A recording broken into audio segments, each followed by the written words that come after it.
Whether you're a geek in a cape Or a rogue who is sneaky. join Jason. and Chris.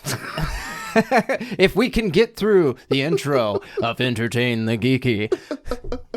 Guys. Put me on the spot there. I was did, ready I for you did. to have to say my name right away.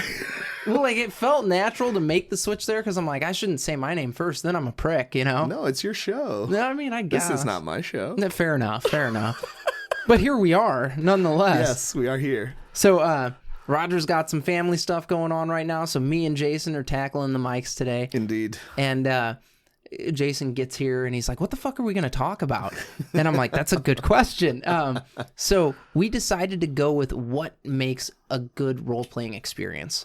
Because Jason had a fun little... Yeah, I mean, we played Deadlands last night, and I mean, I am personally, and I think this is point one for me of what makes a good role-playing experience, is I am personally very unfamiliar with the world of Deadlands. I've never really been someone who played it. Back in the day, me and my friends, if we weren't playing D&D, we were playing like Vampire or Werewolf. Yeah. Or some of the Worlds of Darkness games, because that's what we liked. Yeah. So we never got into Deadlands, so I didn't really know what to expect coming into Deadlands. Mm-hmm. And last night I was investigating, trying to figure out where this guy who used to be our friend but actually betrayed us and now has to die was going. And it led me to an under construction, for lack of a better term, a brothel. Yeah. That is run by vampires.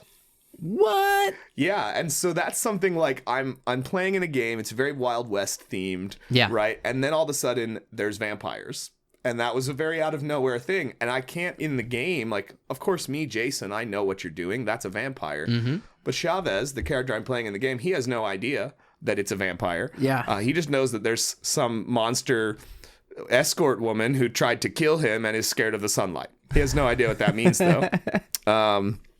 So for everyone else at the table, they know the world. They understood, right? I mean, they were shaking their heads as soon as I went in there. They knew what was going on immediately. I did not.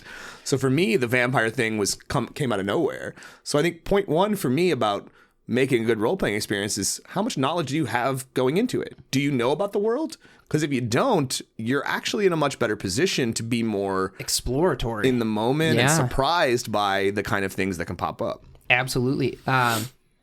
I think the biggest thing is, I mean, for me anyway, is becoming engaged with just whatever, like you said, being in the moment, being engaged with what's happening right now. Absolutely. Because if you're not doing that, you start to, it takes away from the whole experience. You know what I mean? And that's when it's like, okay, now we're just some assholes sitting at the table talking, waiting to roll. I mean, if I'm sitting and in a D&D game and the person who running the game is setting up a combat, yeah, right, and they're describing a monstrous thing, 9 times out of 10, before they get done describing that thing, I know what you're talking about, right? Yeah. You're talking about an orc, or you're talking about a werewolf, or whatever it might be. And in this game, I have been genuinely surprised by the amount of horror-themed elements that are actually a part of this Wild West world. Mm-hmm. Because I was going in thinking it's a Wild West game. Yeah. And I was fine with that, right? He's using Deadwood, obviously the actual city, but he's basing it on, at least for his NPC portrayals, the show that HBO did, which I have not watched. Okay. So I'm not familiar with that. Actually, one of the other guys playing in the game just brought me the entire box set last night and was like, "You have to watch this because this is where we're playing." And I was just like, "Okay, I'll check it out. I like good TV." Yeah. But yeah, I mean, it really comes down to, like I said, just having genuine surprise at what's going on. What's really impressed me about this game the entire time is thinking I was going into a Wild West game and being very surprised at what it actually is. You're like, there's vampires, There's and vampires, there's hookers, undead, and all kinds of crazy shit. I mean, those things are, very Wild West, right? Yeah. The town of Deadwood, the fact that it's run by a criminal type guy, mafia guy, right? Like, it's the Wild West. Okay, I get that, but did not expect to see the supernatural aspect of it. Exactly. So yeah, I mean, I've really been enjoying the game from that aspect, but it's also, I mean, we're telling a really interesting story that's got a lot of layers. Like, going into last night, I thought what this session is we're going to hunt down that betrayer and we're going to kill him. Yep. And I've been looking forward to that for a month. You've been talking about it. The last 2 times I've seen you, you're like, I'm going to kill this sumbitch. And then out of left field, it's like, no, we're not doing that yet. Vampires first. It's like, but I really wanted to kill that guy. Like, I've been looking forward to killing that guy for a month. Yeah. So, do you think it's better to go into the world ignorant? I think it is. Yeah. Do you? Yeah, I think it definitely provides a more, like I said, you get real reactions out of people when you see them reacting to things that they weren't expecting, right? That's very fair. My reaction to vampires was, holy shit, are these vampires? Because I had no idea, right? Like, that was something that was new to me in this world. Why? Because your character would have a feel for the world if that's the one that they've lived in. You know what I mean? Sure. But the genuine surprise thing, well, that's a little bit better for actually playing in the world. Yeah, absolutely. That's when you're in the sandbox, so to speak. You know what I mean? You're not like, oh, okay, so if we're here, that means these races and things and monsters can be present. Absolutely. So I think that's like so double-edged right there.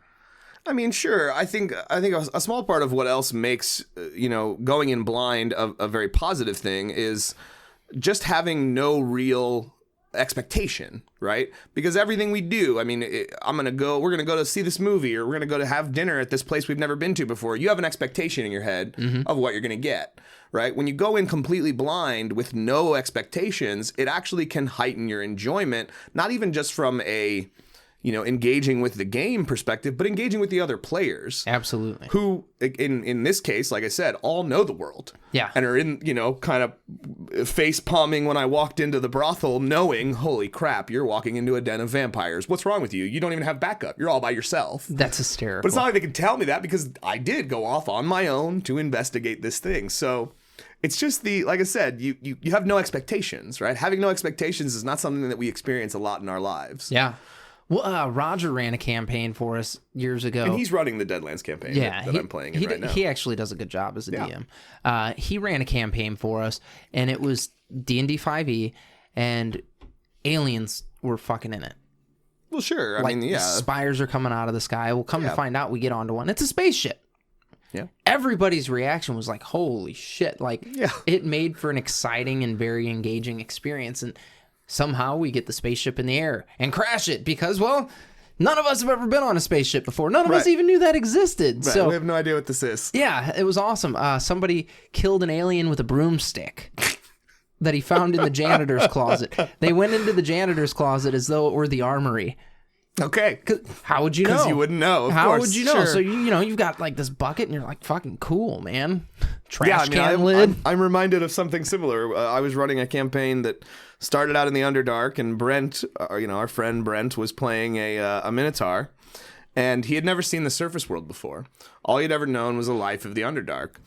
So when we first took him to the surface world, his role-playing reaction to the surface world was grabbing onto the nearest thing he could see, because he was worried that he was going to fall off the face of the earth into the sky, because he'd never seen the sky before, right? There's always been a cave sky. Interesting. Right. So his role-playing, and I think that's an interesting thing too, is what you're getting into, but you role-play it in a way that feels real. Yeah. Right? That makes it, I've never seen the sky before. I don't know what that is. So I grab onto this big boulder because I think I'm going to fall off this planet. If you see birds flying in it, you're like, oh shit, they're falling through that. You know what I mean? Like, I can definitely see where somebody that was completely oblivious to this phenomenon. Right. But I definitely think a good storyteller is a helpful thing. Oh, right? for sure. I've played in some really fun games that were due to, some really engaging storytellers. I mean, Brodeur is a perfect example, right? I mean, that man had me so into the story he was telling at one point. When another character playing in the game died, I cried actual tears. Did you really? That is how engaged that man had me in this story. And it's a credit to, the other person who was playing was Capuano. He was playing in that game, and he was the one who died. And so it was also a credit to him for making his character engaging and hooked in with the story as a whole. But yeah, I mean, that was the only time I think that's ever happened to me, playing a game that's not, because I'm usually the one running the game. That's kind of the role I've fallen into in my life. But when I get to play in someone else's game, it's interesting to see how sucked in I can get as a player. Well, it's one of those super, all the role-playing games are like, it's a bizarre experience as a whole. Like, if you think about it, generally when we play a game, it's a tabletop game. You roll dice. There's a very, very clear set of rules that you have to follow. Right. And that goes right out the window when we're doing a role-playing game. Yeah, because absolutely. it's like you're just alive there, and it's super fun.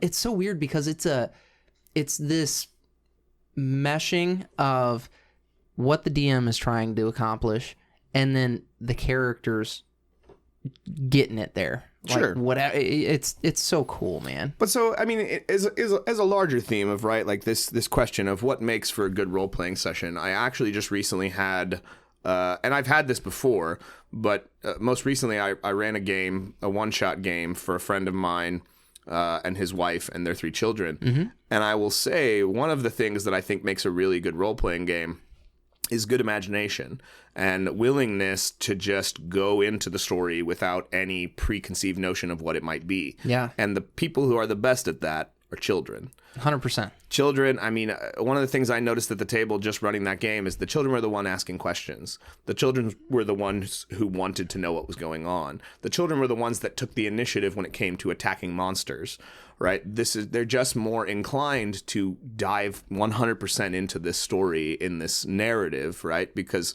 they have it sucks, but as we get older, we lose some of that imagination. No, we right? become so rooted in reality. As we perceive the world around us and we start to form our own reality. We lose a little bit of the thing when you're a child where you can just have some toys in front of you and you can create a whole world for those toys right there in your head. Right. Right. I mean, I've seen it. I have siblings. You have children. Yeah. You've seen it where your kids or your brothers, your sisters can just be sitting there with their toys and there's a whole world.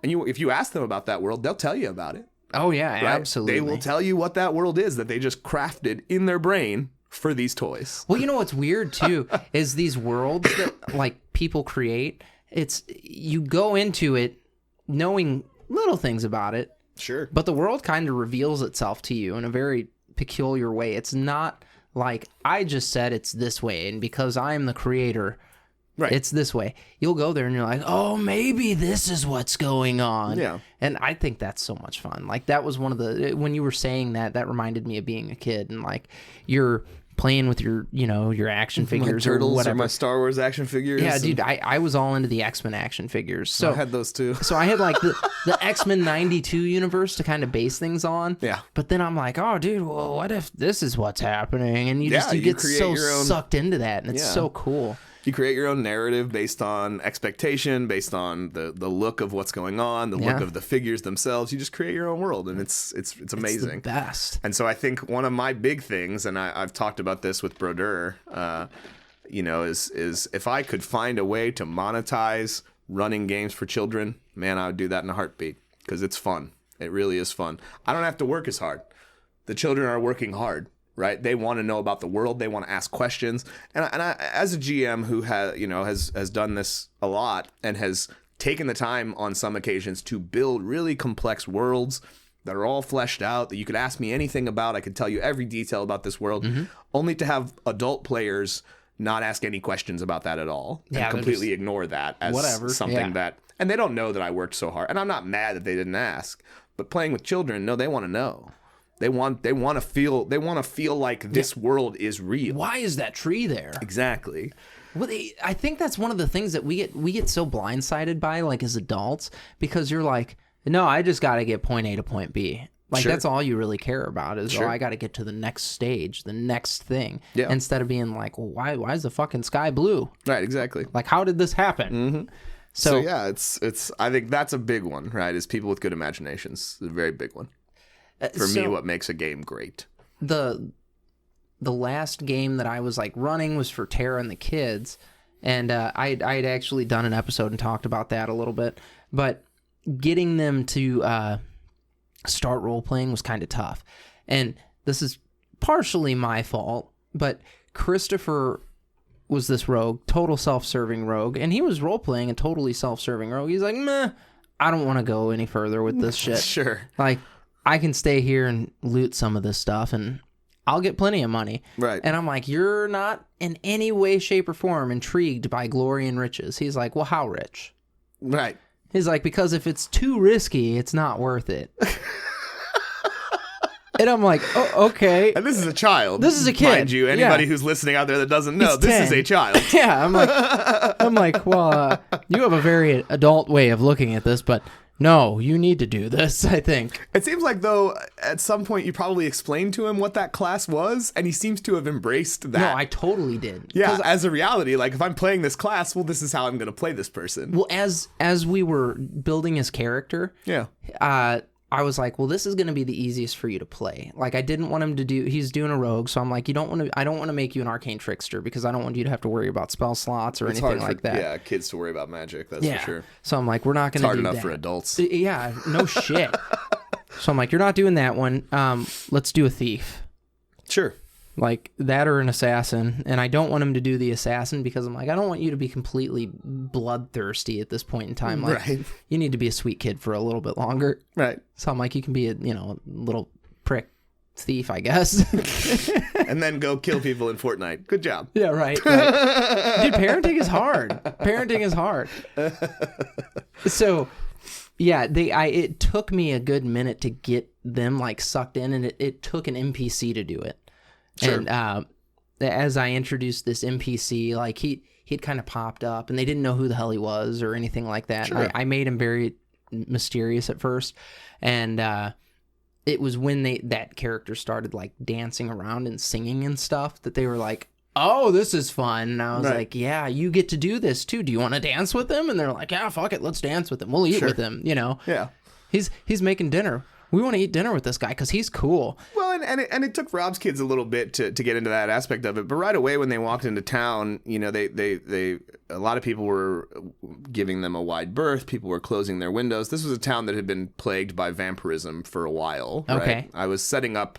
So if my friend wanted to continue running this story for his children, I set it up so he can use Curse of Strahd. Yeah. Right. So Strahd was kind of my villain. He was my basis for the story that I built around it. That kind of is a prelude to my own prelude to Curse of Strahd as a module. Yeah. Right. So it took them going into town and seeing the Gravedigger. Right. So they come upon this guy who's like shoveling dirt on a big hole, and as they get closer they realize, oh, it's a hole full of bodies. Yeah, there's a bunch of dead, right? It's not just one guy he's burying a whole bunch of people. And then as I had the NPC speak to them, and I gave him a personality. I mean, I'm very I turn into an actor when I run games, when I'm playing NPC characters. So then they were very engaged. But yeah, I mean, oftentimes it takes the game master to initiate that, at first. But then once I initiated that, I didn't have to do that anymore. Yeah. They were very inquisitive. They wanted to know where they could get more information. They wanted to know what was happening. How did these people die? All of this. I mean, they were asking about all the details, and it was great. Yeah, it was a really, really well done, kind of fun thing to see. And like I said, if I could find a way to monetize that, man, that'd be a hell of a job. That'd be a job I'd want to do for the rest of my life. So Jason is now officially running D&D for kids, and you can contact him to ask about prices. That's a whole thing. Well, that is a whole thing. It's one of those things. It's like if I could just bottle this and have it in this bottle, like, to drink from anytime. How amazing would that be? And like, yeah, I mean, I would have a good time. And honestly, I think it. Brodeur was talking about it, and he was like, he framed it as a babysitting service. Like, what if it was a babysitting service where you watched kids, and while you watched them, you didn't do the typical things. We didn't go to the park. We didn't play video games. We didn't do any of that. We played D&D, or we role played. Yeah, your services are for date night for mom and dad. You guys go out, you have a nice time. We're gonna go into the fantasy world for a little while. Yeah, I'm gonna foster that imaginative creativity that your kid has for a little while. We're gonna slay a dragon tonight, okay? Because obviously and I think this is another thing about, what we're talking about just what makes a good game, is a DM who really wants their players to succeed.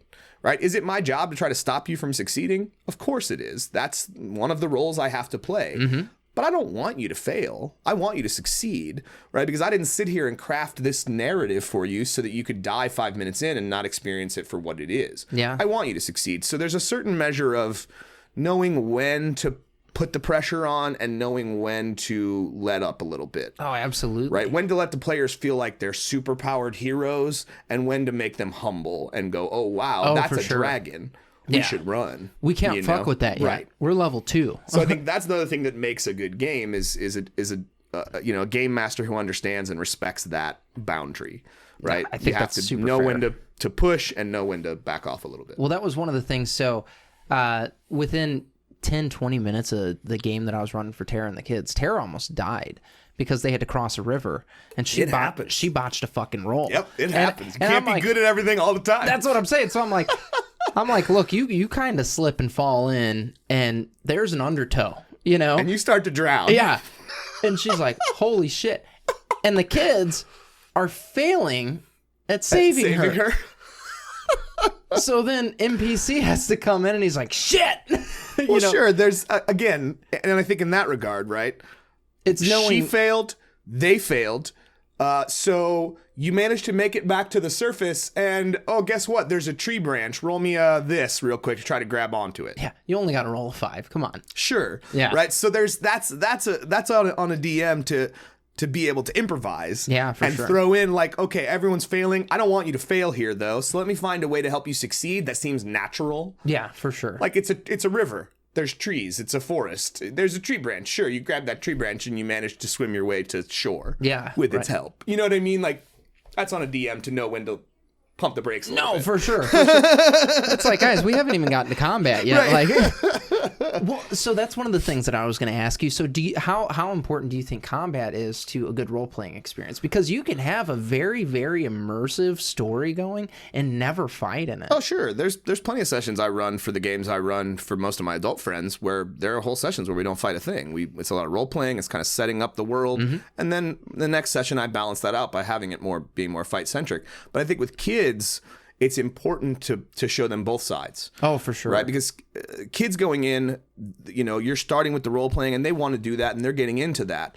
But they also know going in, before they even sit down and roll a single dice, I'm going to get to kill a monster. We're fighting bad guys. Right? That's why I have a big sword. Right? So if it's a monster, if it's a bad guy, it doesn't matter. I'm going to get to kill something with my big sword. Mm-hmm. So I think there's a part of you that has to include that depending on the audience you're running it for. Yeah. Otherwise, the game would seem boring.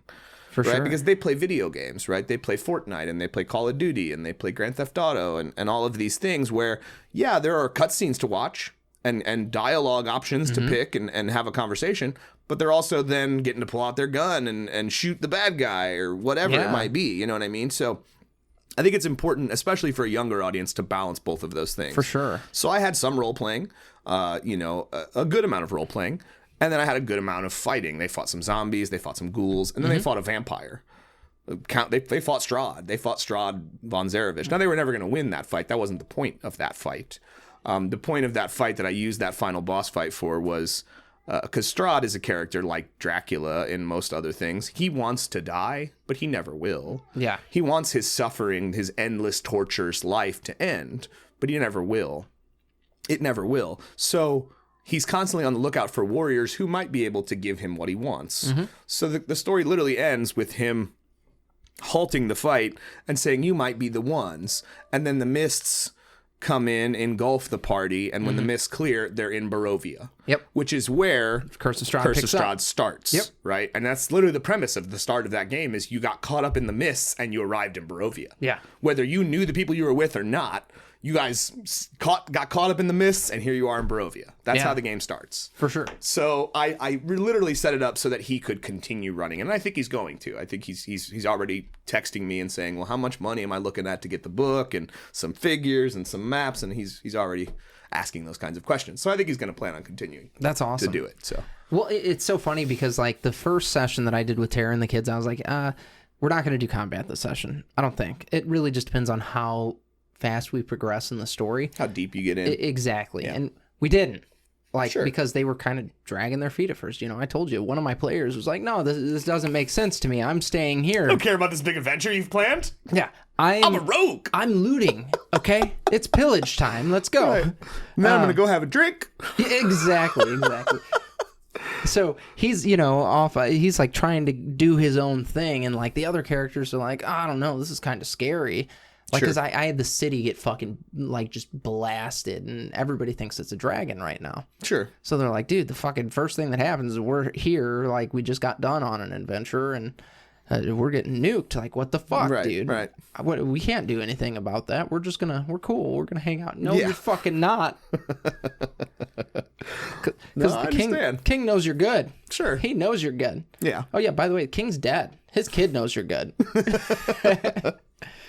Yeah, I mean, like I said, you want your players to engage in the narrative and move forward with it, but sometimes it takes time to hook them in. And I think the biggest misconception that I see, or the biggest, I don't say misconception, I guess I should say the thing that I think keeps most people from trying it or playing in general is they just feel silly pretending to be someone else. Yeah. So one of the things I always tell people, and I think this is a measure of a good game as well, is to make sure your players understand, look, if it makes you uncomfortable to be someone else, be you. Right. Your character can just be you in this world. It doesn't have to be somebody else. You don't have to come up with a big elaborate backstory. You don't have to do any of that. The life experience that you have in your real life could be life experience that you share in common with the character you're playing. You don't have to change that. Use it. Well, like typically... Let your motivation be, it's you. Well, typically speaking, like for me, I've generally taken on a character that had a similar temperament to myself because it makes it easier to get into the role playing, and it makes it easier to get the people at the table to engage with you because I'm not too off the wall. Like, this is pretty normal. Well, sure, but I've also sat at tables with people, with a whole group of people that everyone's taking on a different persona. Oh, no, and that's like, amazing. Look, this is a character that does not represent you at all, because I know you. Yeah, yeah. And that's not you. You're not that awful. Like, and I am definitely the kind of person that whether I'm creating an NPC as the game master or whether I'm creating a character in the game, I'm always creating somebody that has a different life experience than me. Because I like to role play from someone else's perspective. So like I said, the character I'm playing in the Deadlands game right now, he is a Native American at a time when it wasn't cool to be that. Yeah, it wasn't okay. And he's also part Mexican, which is also something that, again, at the time, we're not a respected class of people. We're downtrodden, and we're, forced off of land that they themselves had held for centuries of their ancestral life. You know what I mean? So it's interesting to go into a world and look at the world from someone else's perspective. And that's what I think role playing for me, that's when I think it works best, is when you can look at the world from someone else's perspective. Well, it's funny because that can like really shift how you view the real world. Exactly. It can make you more empathetic and stuff like that, which is really cool. When we played the Dragon Age role-playing game, I played an elf. Did you? The elves are the downtrodden in the Dragon Age world. They're the second-class citizens in the Dragon Age world. But I wanted to play a character with that perspective. Well, it's funny because Tyr's playing a Dragonborn. And I'm like, you don't really know people. And you're kind of... ostracized. Yeah, you're not normal. Yeah, one of Rob's sons, I don't remember which one of them was playing a Dragonborn. Yeah. And that was one of the things, like I went through and I broke down everybody's species and character choices right at the beginning to let them know motivation, right? Like, you're a Dragonborn guy. You look like a dragon. You walk like a man, but you look like a dragon. You have scales. You have a dragon face. You're a monster. You know what I mean? Like, when people haven't really seen you. Yeah, exactly. Like, this is a freak thing. Yeah. Yeah. It was the same. I think it was Rob, who was playing a drow, and I was explaining to him, like, this is the surface world, man. You're just not somebody who would be walking around, and especially would be able to go into a normal city. Right. Right. I was like, you're lucky. This city that I've prepared for this game is already under such duress because of vampirism. They're ready for anybody who says they could kill the vampire to come in and take this curse away from them. Right. I was like, but most cities would not welcome you. Drow are mostly evil. And they're considered, they're racially outcast in most of the Forgotten Realms world. For sure. You can't just walk into a city. They're immediately going to be on you. Get out of here, Drow. Yeah. I mean, the Drow are kind of douchey. Just like orcs. Yeah. Orcs can't just walk into Silvery Moon. That's not how it works. It's true. It's very true. You stay the fuck out, orcs. Yeah. Well, no, it's an interesting way of giving people that concept. Well, and it's so funny because like I've played an elf a bunch, and just regular D&D. Yeah, I do elves a lot as well. And elves they've always been pretty high class. Like they're really old, they're really nice. Sure. And getting to kind of play on the other side of that coin is a lot of fun too. No, I'm not the one that everybody likes. Most people actually. They just don't want to be around you because you're kind of funny looking. Sure, yeah. You're too short. You know what I mean? Yeah, dwarves, hobbits, Exactly. Gnomes. No, I was going to say, I took on a gnome for one of my last characters that I had played as, and I was like, this is weird but cool. Yeah, gnomes are weird. Oh, they're so bizarre. They're like bizarre. Technologically advanced, but they're also very secretive. Yeah, like they're weird. They're a weird race. they are, and I played a gnome bard at that, so it was like, oh man, so super off the wall. Exactly, super off the wall. You're a sing-songy gnome. I was, and I did this awful voice for it too, and hi, you know. Oh my God, what are you? I had to. What are you, one of the Keebler elves? Like, what is that? Had to be. He's little. And I wanted it to be fun, so I would try to write songs before going into a session so I could pull them out. You know what I mean? Like, you got to be able to pull your song out and sing it. The ballad of whatever. Yeah. And this is the time when we fell down this hole. You know what I mean? Oh my God, I don't know if I could do that. I don't know if I could do that. Well, that character was going to be the one that I was doing in Dungeons and Dumbasses. Oh, good. Nomfoodle, yes. That would have been annoying. Hysterical. You know how hard it is to find a fucking gnome bard miniature? That was difficult. Yeah. Super difficult. Well, I mean, but in all reality, I mean, any gnomish figure I think could work. Oh, yeah. No, it totally could. Well, I wanted him to have a guitar. Like, it was this just obnoxious but again, you're probably not going to find a gnome fig with a lute. Look, I had this so specific in my brain that I was like, this sucks. I can never find this character. So then I just start finding, like, fucking halflings and shit, and I'm like, I guess this will work. Well, you got those places now that do... like Hero Forge and stuff. Yeah, that, like, let you design it yourself and then 3D print it. The fuck you want. Yeah, so you can make a gnome bard. No, for sure. Well, this whole character, he was a rock star. In his own mind. Sure. So I don't think rock star was a thing, but it wasn't. I mean, you were a traveling minstrel. It's exactly right. But he was doing it. He was living that life, touring and whatnot. All right. So, yeah, no, but it's super fun to like when you start to get swept up in that character that you've made, and you really, really, really get to play hard in that world. I think it's the best. Well, I think that's also something that makes a good game, right? Is someone who really goes into making the character their own. Oh, for sure. Giving it a voice, and even if that voice is just your voice, it's fine. Yeah. Right. But giving a voice to that character, bringing that character to life. So yeah, I think overall. There's a lot of good things. There's a lot of things that can make a good role-playing game. I don't think we've nailed down any definitive answers. We've kind of just been riffing about it. Get into it. Right, well, get into it. I mean, it is something that I think, like I said, a lot of people can't get past the goofy nature of it, but I mean, it's fun. It's definitely something. I mean, if any part of you has ever enjoyed a fantasy setting on television or in the movies like Lord of the Rings or Game of Thrones, or really The Witcher, right? Really any of these things that do the fantasy setting. If you enjoy that, well, that's what D&D is, guys. Yeah. It's a fantasy setting.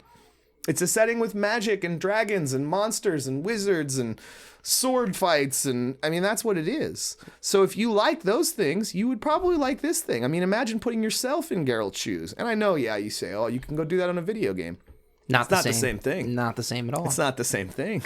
Well, in a video game, you're still observing from the third person. Right. I mean, I guess in a first-person game, you can kind of put your own personality on the character. Yeah. And then there's even some third-person games that I think intentionally leave the character vague enough that you can kind of apply your own sensibilities and personality. I mean, Link's always been a character that I think he doesn't say a word. Yeah, he's a blank slate enough. Yeah, he's a blank slate. You can kind of just, put your own ideas about the world and the game into it.